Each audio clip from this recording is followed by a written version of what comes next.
Welcome to the Operation Market Garden multiplayer map on the Combat Box server.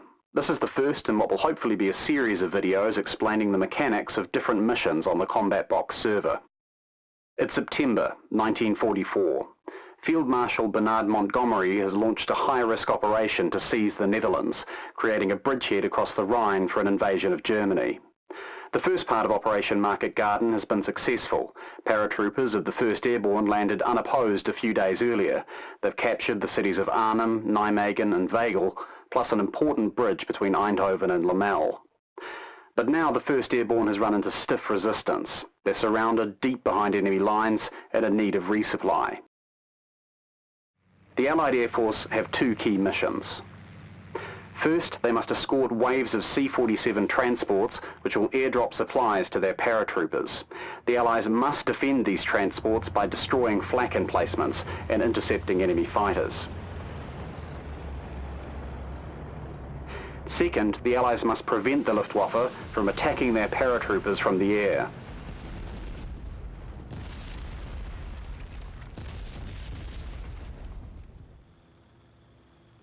The Luftwaffe is operating out of three primary airfields located at Corsveld-Lett, Kachellen and Krefeld. Primary Allied airfields are at Deurne, Melsbroek and St Trond, with air-spawned aircraft arriving over the English Channel. These primary airfields are heavily protected, and any attack will be met with immediate and overwhelming force, by which we mean you'll be kicked or banned. There are also four secondary airfields. The Luftwaffe fields are at Venlo and Soesterberg. The Allied fields are at Diest in grid 2011 and on a farm near the estuary in grid 1209. All these airfields have rearm, repair and refuel facilities. Just taxi to the yellow smoke and hit the rearm and refuel button. Then you're good to go for your next sortie. Just remember, these secondary airfields don't have spawn protection from enemy vultures, so be careful. Also, keep in mind the secondary airfield near the estuary is unprepared. The ground is rough, so extreme caution is needed while landing.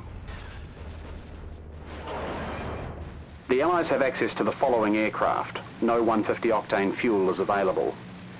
The Germans have these aircraft. MW-50 is also not available.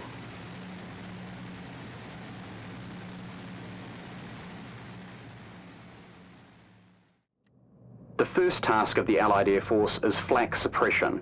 The Germans have set up a web of radar-guided FLAK emplacements. If the Allies don't kill them, they'll take a heavy toll on their C-47s.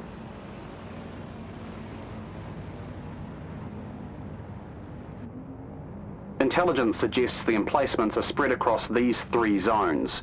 We don't have information on their exact locations, so you'll have to hunt for them. These targets are very well defended. Each installation includes several high-caliber FLAK guns, as well as a lot of fast-firing FLAK. You should also expect near-continuous small arms fire. Flying straight and level near these emplacements is extremely dangerous.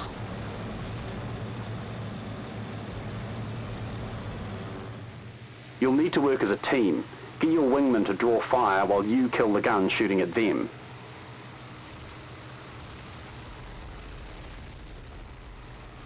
Make sure you watch each other's backs. All those traces and shell bursts will make you a magnet for German fighters.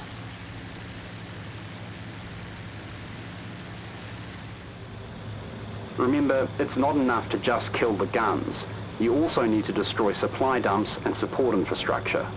Clearing 90% of the heavy guns in a FLAK zone, plus destroying a significant chunk of their supporting infrastructure, will earn the Allies a victory point. Intelligence suggests all the heavy FLAK is being directed by a fire control radar installation. It's located northwest of Venray. If the Allies damage the radar antenna of this facility, it will temporarily disable radar guidance for all FLAK batteries. They'll be much less accurate until engineers can fix them.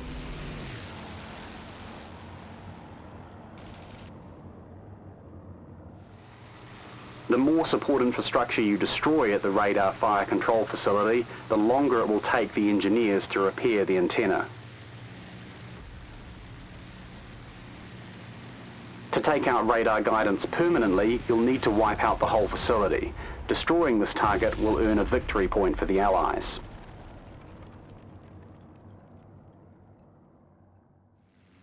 The Allies' next mission is to escort the C-47s. They'll be flying slow at around cloud level. We recommend keeping at least some fighters up high to block boom and zoom attacks by German fighters. If enough C-47s are destroyed, the Axis win a victory point.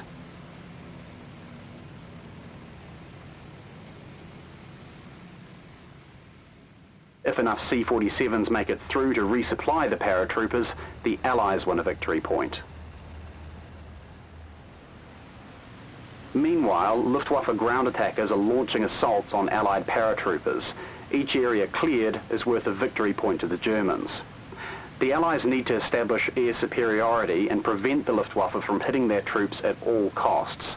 Combat air patrols should be set up in these three areas to intercept German aircraft before they can reach the Allied troops. Destroying German aircraft in these areas will earn the Allies a victory point.